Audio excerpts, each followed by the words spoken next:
Yo mga idol, kumusta? Mandarigma Sports TV nga pala.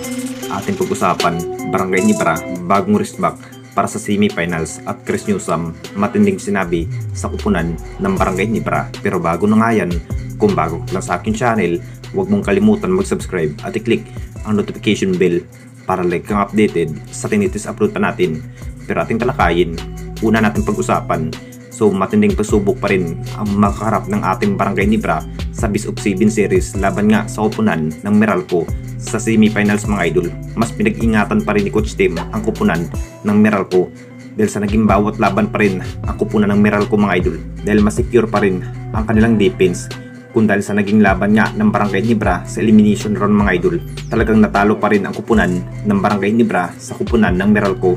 Mas kung titignan natin lahat mga idol, mas kinakailangan pa rin ng ating Barangay Nibra ng isa pang wristback para sa Best of 7 series sa semifinals mga idol. Alam naman natin lahat, ang plano pa rin ni Coach Tim na si Jimmy Malonzo nga ang gustong ibalik laro sa kupunan ng Barangay Nibra para sa semifinals dahil sa naging status nga sa high-flying forward na si Jimmy Malonzo mga idol. Kung gugustuhin, makapaglaro na nga ito sa kupunan ng Barangay Nibra matapos sa kanyang pagkaka-injury laban nga sa kupunan ng Northport Batampier. Sa naging kalagayan nga ng ating Barangay Nibra, mas kailangan pa rin ng isang Jimmy Malonzo dahil malaking maitulong na rin ito bilang forward at siya na rin ang magdadala sa leading scoring. Kung mapapalaban na nga ang kupunan ng Barangay Nibra laban nga sa kupunan ng Meralco sa semifinals. At dito na naman tayo sa isa pa nating balita, Chris Newsome, matinding sinabi sa kupunan ng Barangay Nibra. Alam naman nating lahat mga idol, ilang tulong na rin ang kinahihintay ng lahat.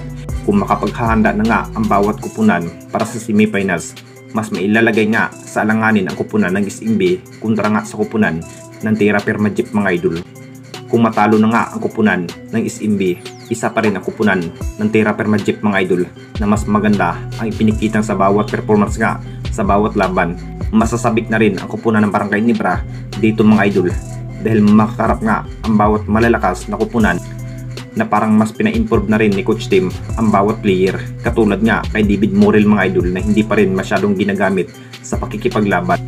Hinihintay pa rin ni David Morel na mabibigyan ng big role ni Coach Tim mga idol kung sakaling kung anong posisyon na mas maganda na ilagay nga si David Morel. Masasabing may potensyal na rin ito sa outshot shooting. At sayang naman kung maibangko nga si David Morel sa bawat laban dahil Meralco nga ang makakarap sa semifinals at may matinding sinabi nga ang player ng Meralco na si Chris Newsome mga idol. Tatalunin pa rin ang kupunan ng Barangay Nibra at gagawin nga ang lahat para manalo nga ang kupunan ni Chris Newsome. Ang kupunan ni Chris Newsome nga magwawagi sa semifinals mga idol. Labanan na nga ito sa bawat kupunan kung sino nga ang magtatagumpay at makuha nga ang kampyonato sa Philippine Cup. Anong masasabi ninyo mga idol tungkol sa ating video?